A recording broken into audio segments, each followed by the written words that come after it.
The content presented in this podcast is for educational and informational purposes only. It does not constitute financial advice, and listeners are encouraged to consult with qualified financial professionals before making any investment decisions. The views expressed on the show are that of the guests and the host and may not be the same views of LaSalle Street Securities or LaSalle Street Investment Advisors. Welcome to Investing with Integrity, the podcast dedicated to BRI, Biblically Responsible Investing. In each episode, we delve into the world of BRI, where we prioritize values over just financial gains. We believe true wealth encompasses the well-being of individuals, communities, and the world. Join us as we chat with industry experts, advisors, pastors, and more, sharing insights into BRI's core principles. We'll explore how companies are evaluated for ethical inclusion, ethical industries, and the impact of shareholder activism. Of course, BRI has its challenges, and we'll openly address them, offering tips on how to navigate these challenges while staying true to your values. Our goal is to empower you with resources to make informed, value-aligned investment decisions. If you want a portfolio that aligns your financial and moral goals, Investing with Integrity is your podcast. Let's discover how wisdom, principles, morals, and integrity can shape a purposeful approach to investing. Join us in exploring how faith-based values in finance can coexist harmoniously. So get ready for this transformative journey where we prioritize wisdom over worth, principles over profit, morals over money, and integrity over it all. Well, welcome to the Investing with Integrity podcast. My name is Jeff Tellerico. I am your host, and I am honored and blessed today to have my friend, Mike Skillman, as our guest.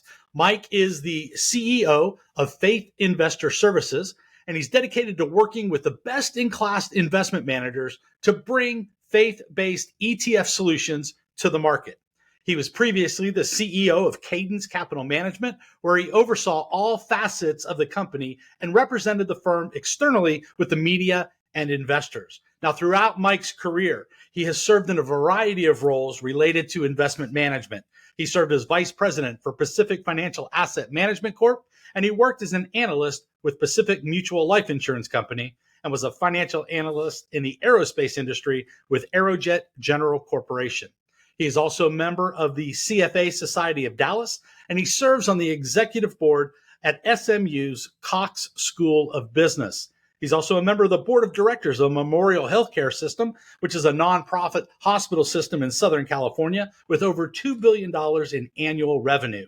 He chairs their investment committee, and he's a member of the Audit and Enterprise Risk Management Committee. So, Mike, welcome to the show. How are you doing today? Al, thanks so much for having me. It's my pleasure to be here. And Jeff, I really appreciate being a guest on your podcast. Well, we appreciate you doing this and helping us out, get the word out about investing with integrity in our faith. So I'm going to start off with you the same way I start off with most all of my guests. Tell us something about you that we just don't know.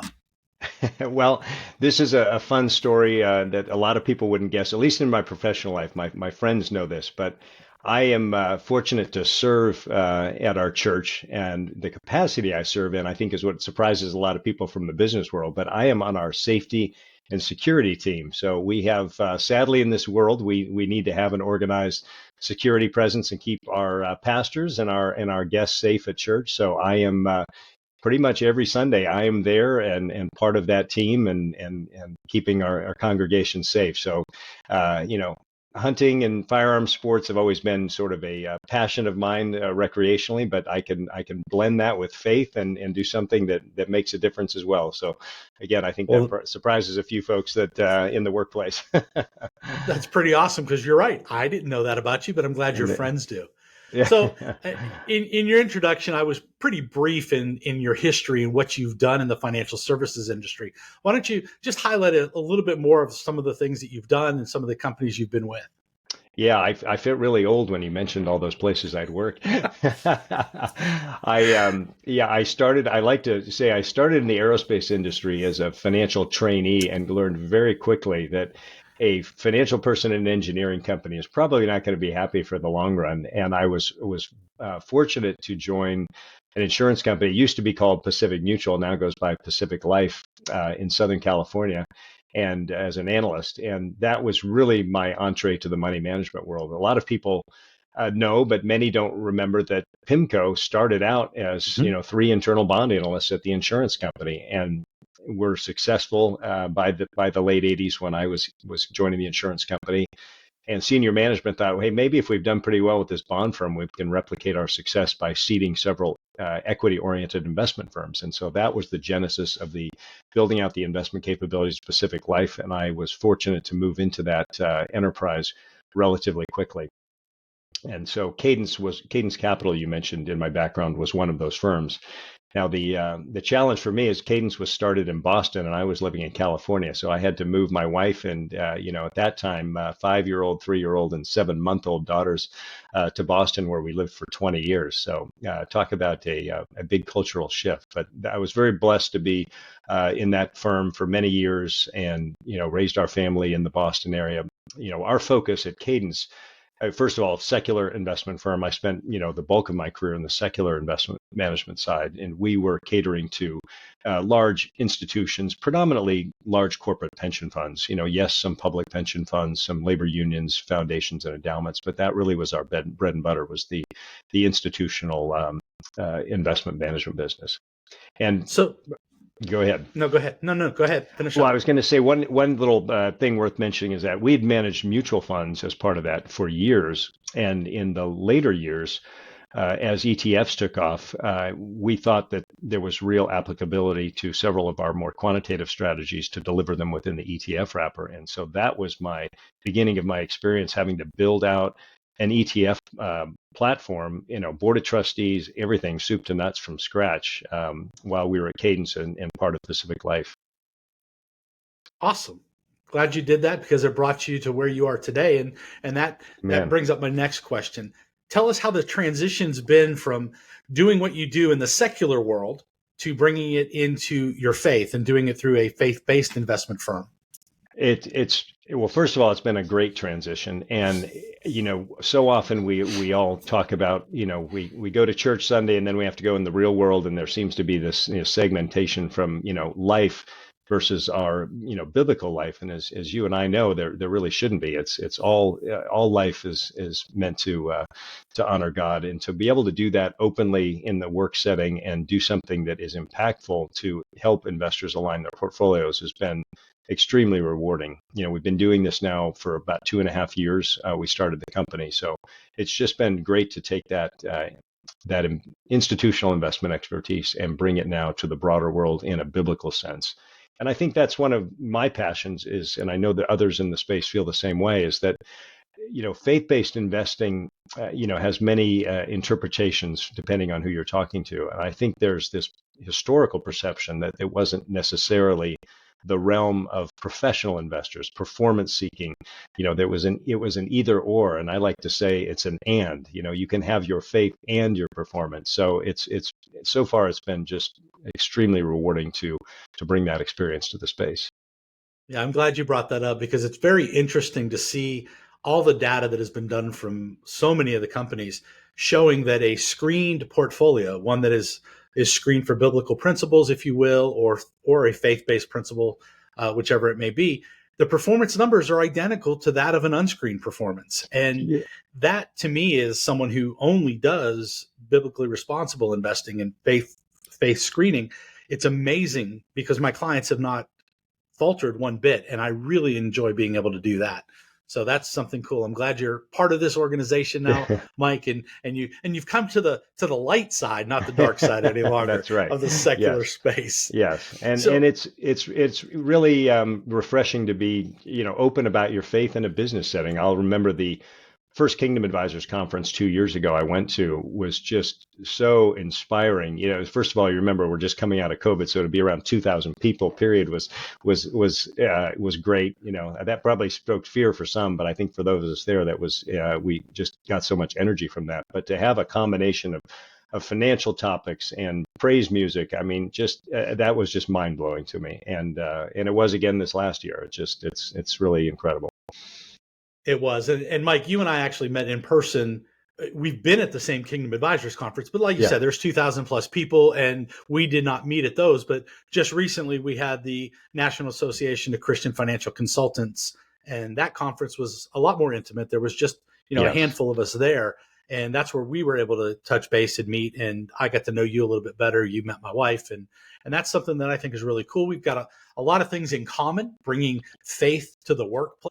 Well, like I said, Mike, you and I, we've been at the same Kingdom Advisors Conference for the last 2 years, and there's just so many people there. We did not personally meet, but we did just recently meet together at the National Association of Christian Financial Consultants. And that's where you got to meet my wife. I got to meet you, your business partners, and talk a little bit more about the screening that you've done on your portfolio and how proud you were that it was finally 100% screened the way Yeah. that you were looking for and wanting to do.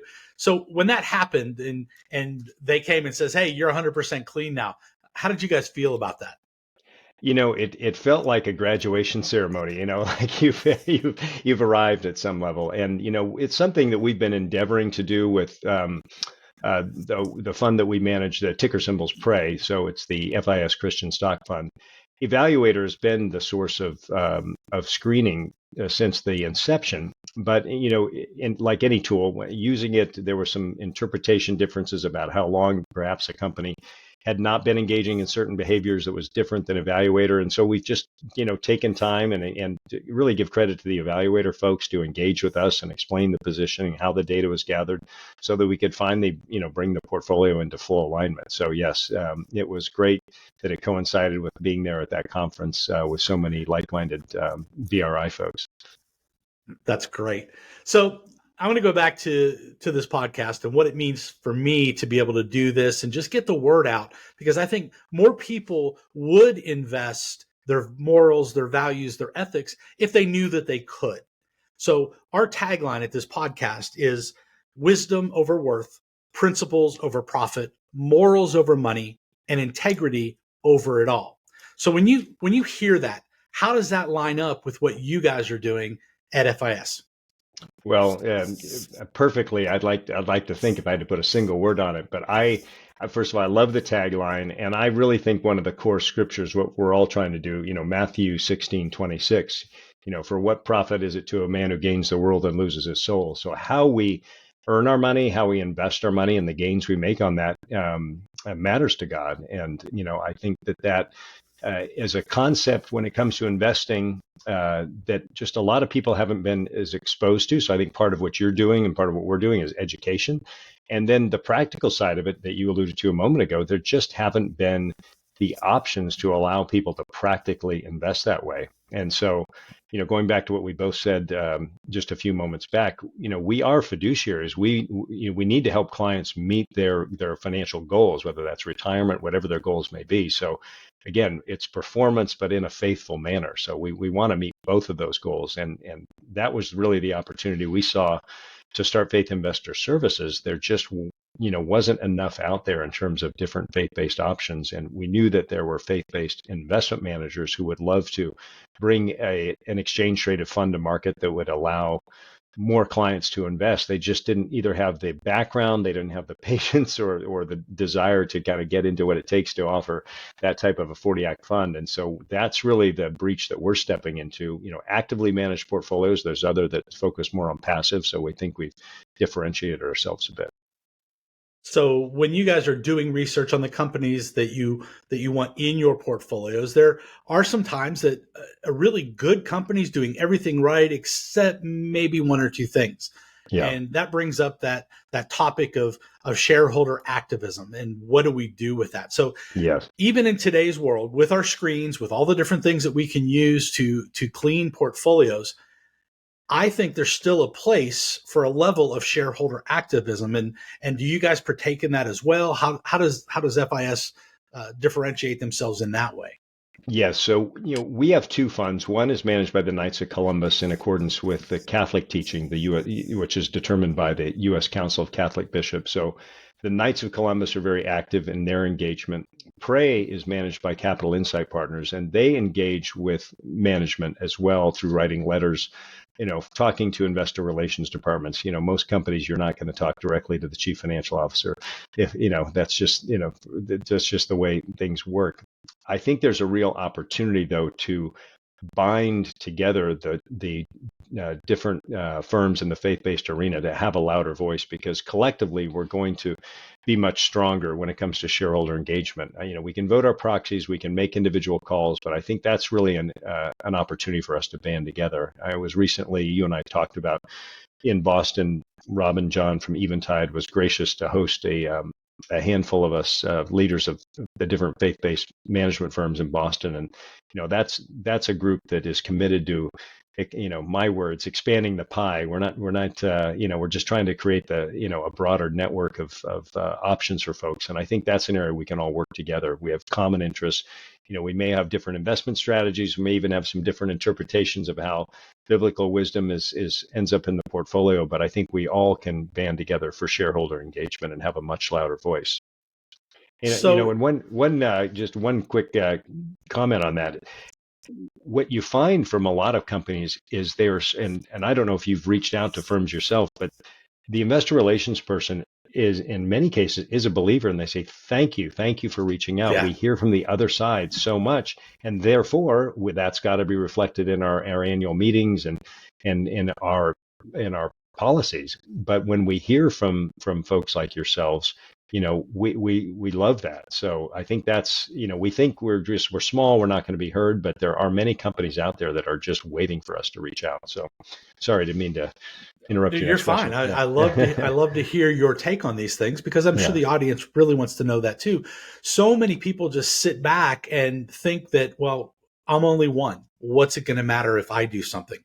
And it truly does make a difference. It truly does impact the way things happen. I mean, because of shareholder activism, apartheid was ended. I mean, that was a huge step that most people don't know that, but it does work. And I think it's something today especially needs to be introduced and reiterated time and time again. If you own an individual share in a company, use your voice. You're able to stand up and make a difference. Exactly. And we need to all collectively exercise that together. So I think we have an even louder voice. So with that, and knowing that hasn't ever changed, we're still able to do that. What do you think are some of the biggest hurdles our industry is going to face over the next 3, 5, 10 years? I think the hurdles to investing in a faith-based manner on the surface look like the culture is going away from us, right? It looks like the numbers would say there's fewer people, that would identify as Christians. You watch the popular press, the corporate press or the mainstream media, whatever term you want to put on that, and you would think, well, we've got huge challenges. But I know you know this, but for the audience that may not realize this, there is so many more people now.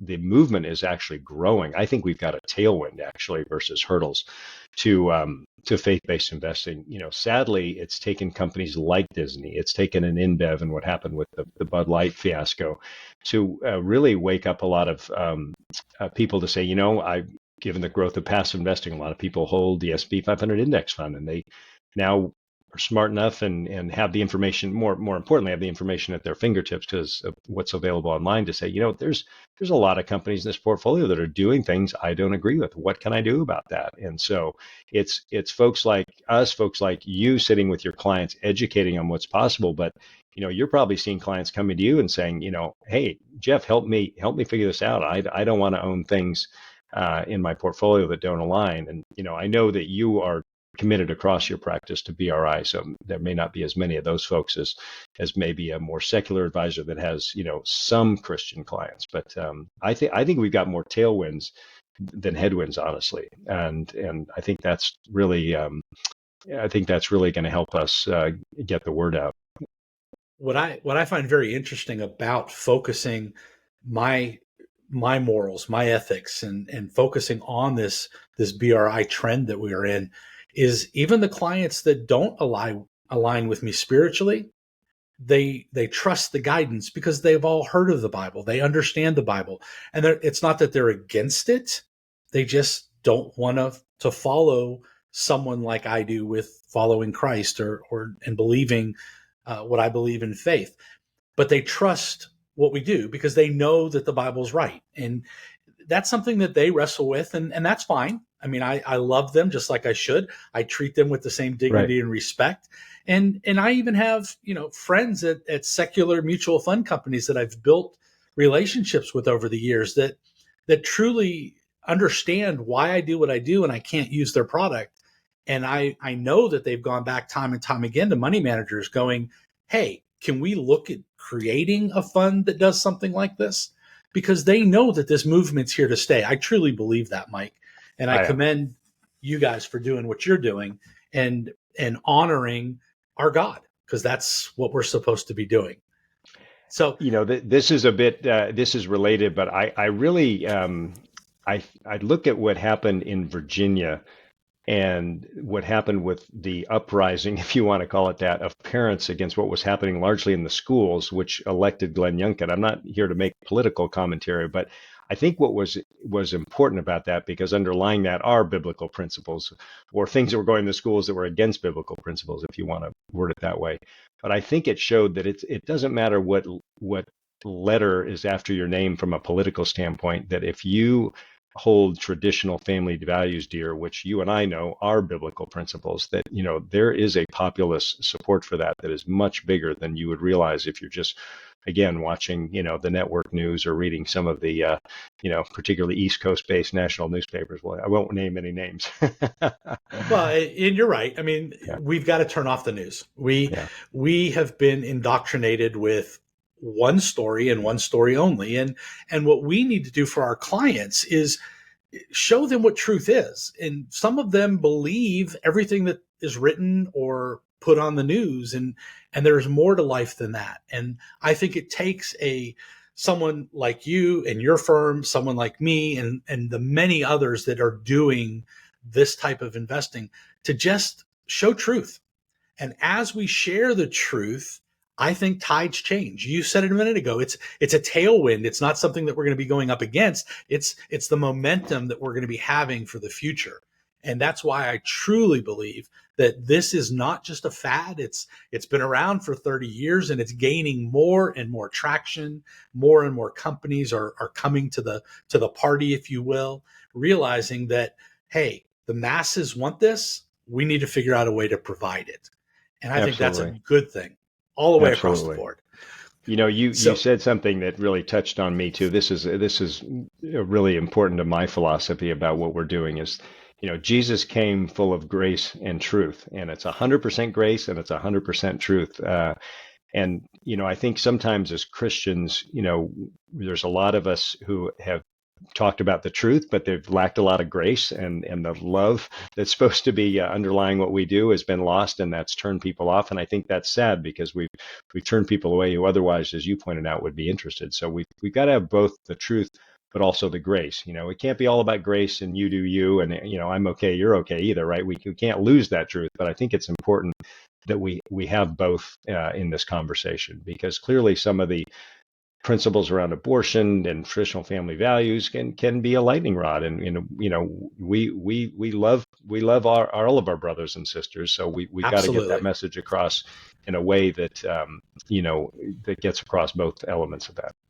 You know, being fortunate enough to do what I do, and I think you know this. I also pastor a Yes, church, yes, so I'm in a little different of an environment, because I totally get 100% truth, 100% grace, and we have to be willing to show that. There is this stigma that Christians, the world knows what Christians are against. right, I think we need to do a better job of sharing with the world what Christians are for, yes, and that absolutely. that part gets left out. I think I shared this on an earlier podcast with one of our guests, that my definition of hypocrisy is when you're not yourself on Sunday. I love And that. I've never heard unfortunately, that. and Yeah, unfortunately, there are many that's the truth. yeah, They go to church and they're one way, and come Monday morning, they don't know that they can bring their faith to work and truly shine that light. And it's a joy to have someone like you on the show that does that. You show the world, this is who I am. yeah. And Well, it's taking that stand is awesome, Mike. Well, it's a privilege to live that way now. I mean, it wasn't always that way, right? You were afraid of what people would say, or I was just trapped in that same thought of, well, okay, come Monday, now you got to put the game on and go into the combat arena. So it's I feel blessed that I've been able to enter this business and have that transformation. That's awesome.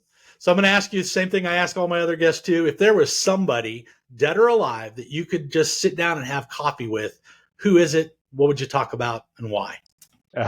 Well, I mean, the first person that comes to mind is Jesus, right? So that would be incredible. I mean, I don't know about you. One of the great things about The Chosen, and I know you've watched it, is Yeah. it's just humanized Jesus in a way that it's just said, okay, this is someone I could sit down and have coffee with, right? And for some reason, in our faith upbringing, there's this thought that he wasn't fully man when we know he was. So, that I'm not just saying that because we're on a faith-based discussion, but that truly would be a person I would want to sit down. And then, of course, a more secular or political figure, I would want to sit down with Winston Churchill. I just think the experiences that he had from the World War I into the World War II areas and all the things that he did to affect, things that are frankly going on today would be an amazing conversation.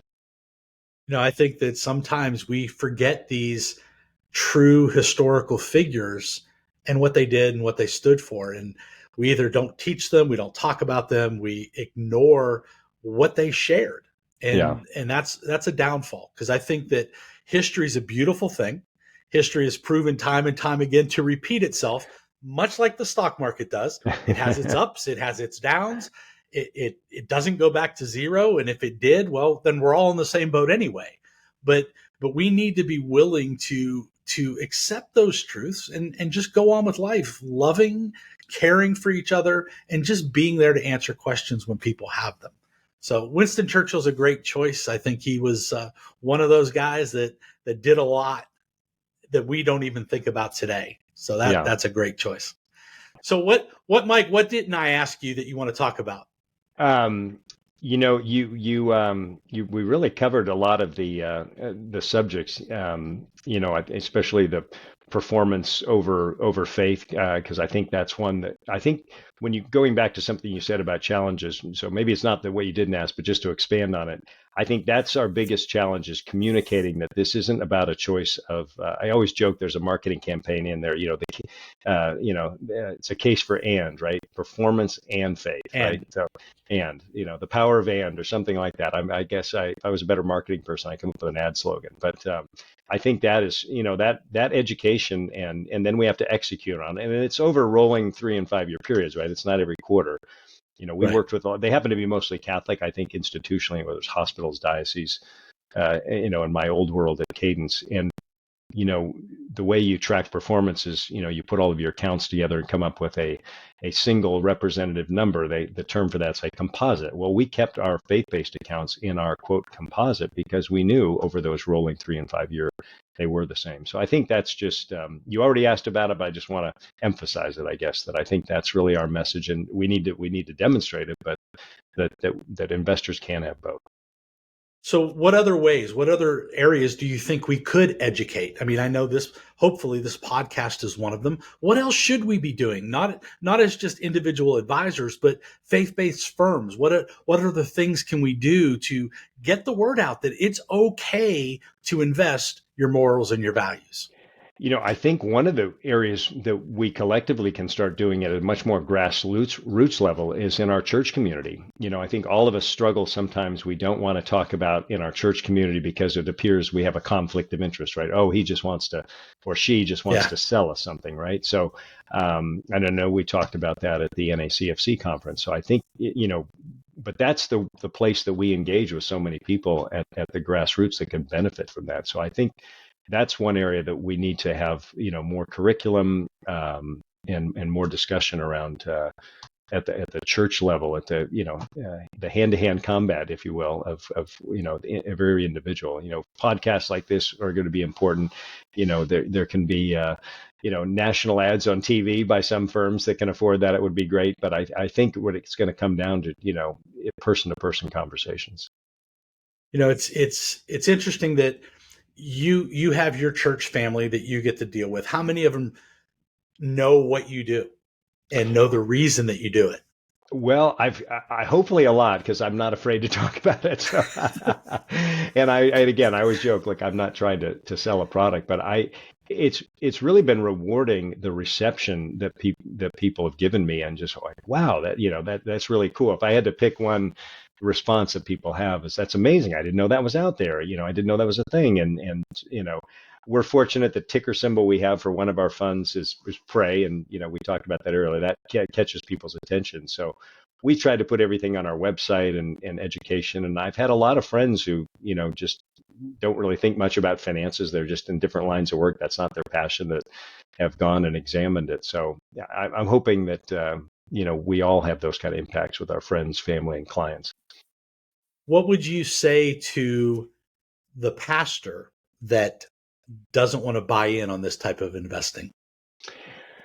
Well, I guess I would want to ask them why they don't, and maybe better understand the resistance to that. It might change my answer to my question, but I think perhaps some pastors might view that, my pastor is talking about money this weekend in his sermon, so I guess he doesn't fall in that category. But some pastors may not want to mix money and biblical wisdom for some reason, because money is quoted, as quoted in the Bible probably as much or more, over 2,000 times, more than any subject there is. So there really shouldn't be any resistance from a pastor to talk about this. So I guess I would just A, ask questions and understand the resistance, and B, kind of come back with scripture and talk about all the the God-breathed inspiration for what we're all doing, and they really shouldn't have any resistance to that. The reason I asked that question is, and I don't know if I shared this with you or not, but when I made this decision to fully go into this type of investing, the only client that did not make the move with me was a pastor. Wow, no, you And didn't mention that. That's yeah, incredible.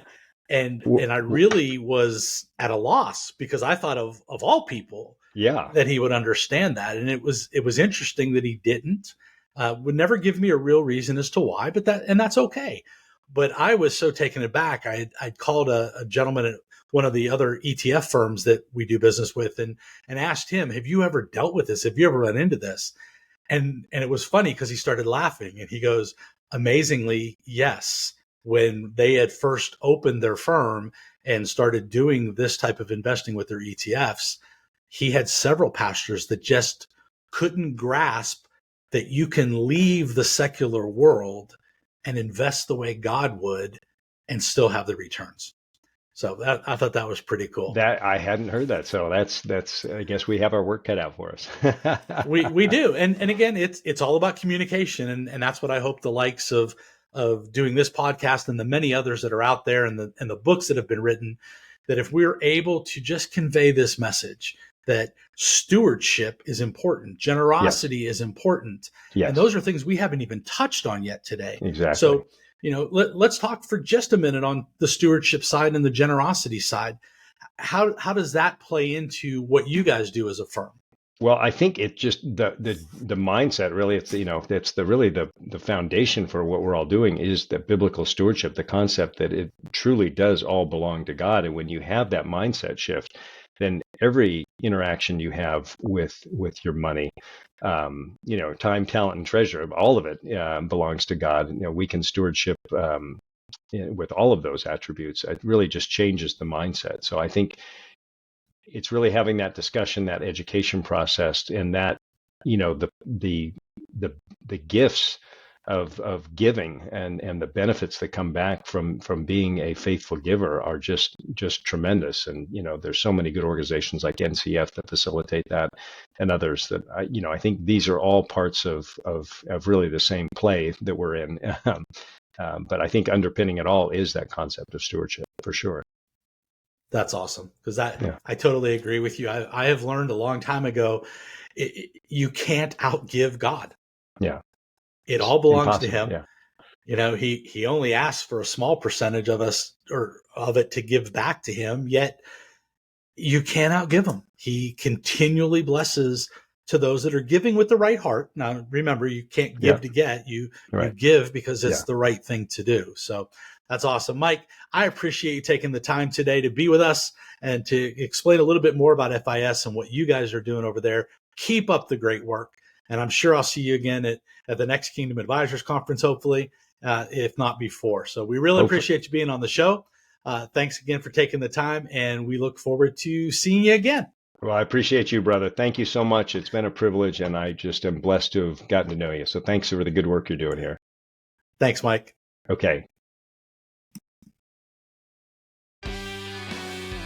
You've been listening to the Investing with Integrity podcast with your host, Jeff Tellerico. Tune in on the first and third Wednesdays of every month to hear from other advisors, industry experts, pastors, and more as we discuss biblical thoughts about money and investing. If you have questions about the show or want to find out more about BRI, send an email to jeff.t@lasallest.com. Remember, this journey is all about putting wisdom over worth, principles over profit, morals over money, and integrity over it all. God bless.